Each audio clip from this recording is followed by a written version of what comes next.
જય શ્રી કૃષ્ણ. શ્રીમદ ભગવદ્ ગીતા અધ્યાય 11 વિશ્વરૂપ દર્શન યોગ.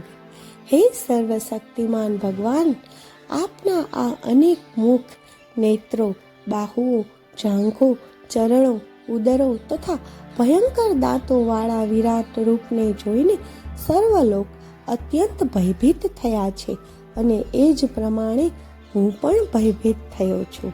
હે ભગવાન વિષ્ણુ, આપનું ગગન સ્પર્શી અનેક વર્ણોથી જ્યોતિર્મય વિસ્ફારિત મુખો યુક્ત તથા વિશાળ પ્રદીપ્ત નેત્રો સહિતના સ્વરૂપના દર્શન કરીને મારું હૃદય ભયથી વ્યથિત થઈને કાંપી રહ્યું છે.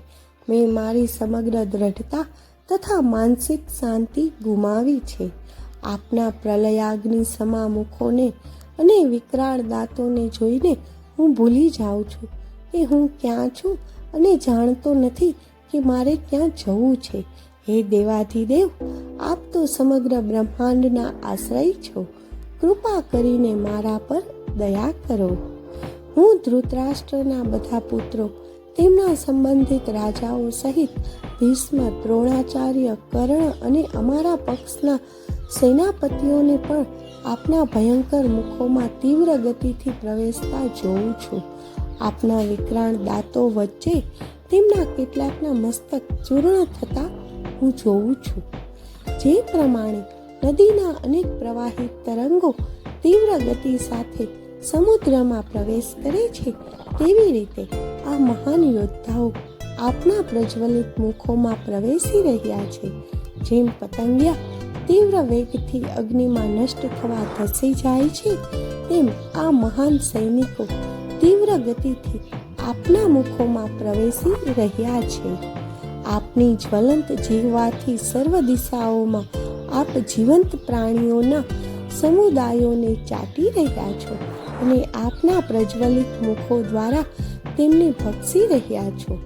હે વિષ્ણુ, આપ સમગ્ર બ્રહ્માંડને આપના તેજના પ્રચંડ સર્વવ્યાપ્ત કિરણોથી દઝાડી રહ્યા છો.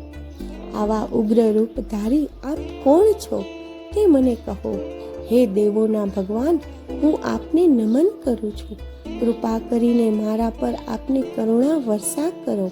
આપ જેઓ સર્વ સર્જનથી પૂર્વે પણ વિદ્યમાન હતા, તેવા આપને હું જાણવા ઈચ્છું છું, કારણ કે હું આપની પ્રકૃતિ અને પ્રયોજનને સમજી શકતો નથી. પૂર્ણ પુરુષોત્તમ ભગવાન બોલ્યા, હું પ્રલયનું મૂળ કારણ મહાકાળ છું, જે સર્વ વિશ્વોનો નાશ કરવા આવે છે. તારા સહયોગ વિના પણ વિપક્ષ સૈન્યના સજ્જ યોદ્ધાઓનું મૃત્યુ થશે. તેથી ઉઠ અને કીર્તિ પ્રાપ્ત કર. તારા શત્રુઓ પર વિજય પ્રાપ્ત કર અને સમૃદ્ધ શાસનનો આનંદ લે. હે સવ્યસાચી, આ યોદ્ધાઓ પહેલાથી જ મારા દ્વારા હણાયેલા ઊભા છે અને તું મારા કાર્યનું નિમિત્ત માત્ર છે. જય શ્રી કૃષ્ણ. જય દ્વારકાધીશ સૌને.